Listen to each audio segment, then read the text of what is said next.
Hi, welcome to Crash Course World History, and today we're talking about the rise of Islam. I'm Zachary. I'm Ashelyn. And I'm Ayesha. Let's get started. The first pillar of Islam is the Declaration of Faith. La ilaha illallah Muhammadur Rasulullah. There is no God but God, and Muhammad was his messenger. The second pillar is praying 5 times a day. When Muslims pray 5 times a day, they face the Kaaba, which is in Mecca.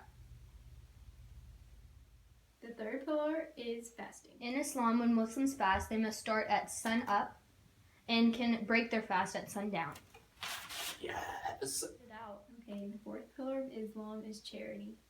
When Muslims give charity, they must give charity to the sick and poor. I'm sick and poor.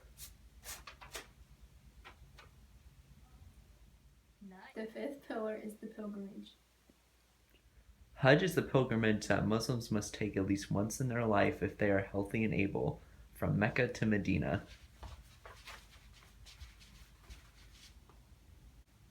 The founder of the religion Islam was Muhammad. He was born in 570 AD in Saudi Arabia in Mecca. He was an orphan with his father dying before his birth and his mother dying at age 6. He went to live with his uncle at age 12, Abu Talib, to train as a merchant. In this profession, he met his wife Khadija, who was 40 at the time they got married, him being 25, and Khadija was 15 years his senior. He then went, every so often, to the cave of Hira in solitude to kind of relax and stuff. And in this cave, on the night of power and excellence, he received a revelation from the angel Gabriel telling him, hey, yo, you're a prophet. You gotta spread this religion. And understandably, he freaked out and then eventually embraced his role as the prophet and led the Ummah. One of the main events of the religion was the Hijrah, which was the migration from Mecca to Medina. And one of the main causes was to escape persecution. And at the time in the Mecca area was the Quraysh tribe, which had a really big monopoly and control over the region. And they controlled the Kaaba, and they didn't want Muhammad spreading the religion because they received so much money from different tourists coming to worship the idols at the Kaaba. And he was like, no, man, you can't worship idols here. This is for something else. And the Quraysh was like, no, bro, we're still gonna, get that tourist money. And he's like, whatever. So then they migrated to Medina, and eventually he died there in 632 AD. After the death of Muhammad in 632, a group of leaders from Medina got together and decided to pick Abu Bakr as the new caliph or successor. Choosing the first successor after Muhammad caused 2 different sects of Islam to form: the Sunnis, who believe Abu was the rightful successor, and the Shias, who believe that Ali should have succeeded Muhammad. Abu was Muhammad's best friend and father-in-law. He solidified and expanded Muslim control over Arabian lands. Also, he ordered the collecting of Muhammad's revelations into the Quran. On his deathbed in 634, Abu nominated Umar to succeed him. Under this new leader, expansion outside of Arabia began.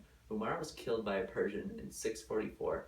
Next, Uthman was elected by a council of elders to be the next leader. After Uthman's assassination in 656, the first Islamic civil war began between the sects of Shias and Sunnis. Expansion from the areas of Mecca and Medina accelerated after Muhammad's death.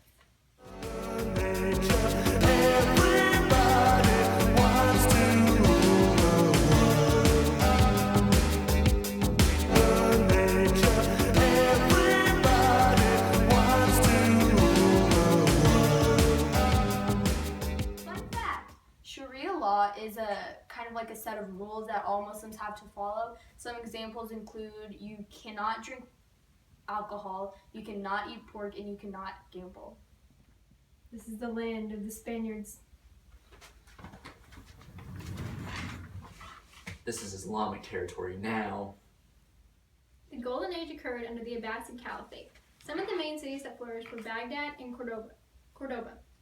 The Islamic culture experienced a blending of the Egyptian, Persian, and Arab, also the European traditions. This period allowed for many intellectual achievements as well as advancements in their culture. Some of these advancements include the geometric shapes and patterns. With these geometric shapes and patterns, they were used to decorate their mosque.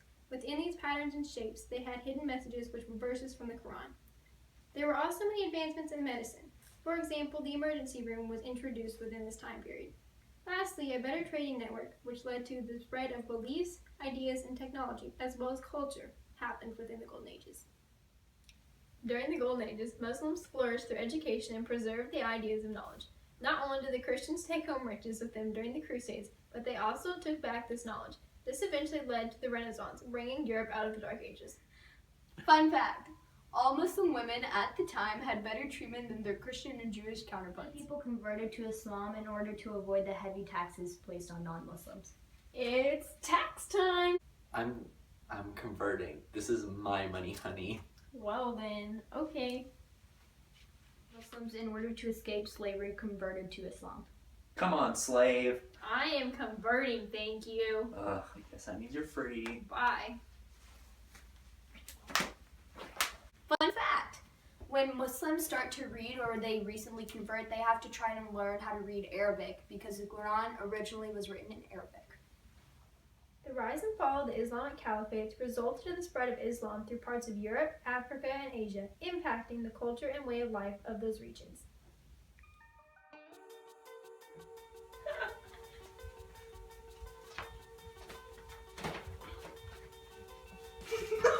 Stop my heel. I'm sorry. Hi, I'm Ayesha. Hi, I'm Ashelyn. Hi, I'm Zachary, and welcome to this episode of Crash Course World History. And today we're talking about the rise of Islam. Thank you, Ayesha. Spain. This is Islamic territory now.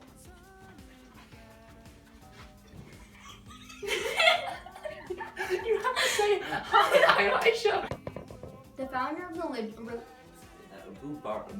Abu Bakr as the new caliph, or 6. I'm moving too much. This is the lane of...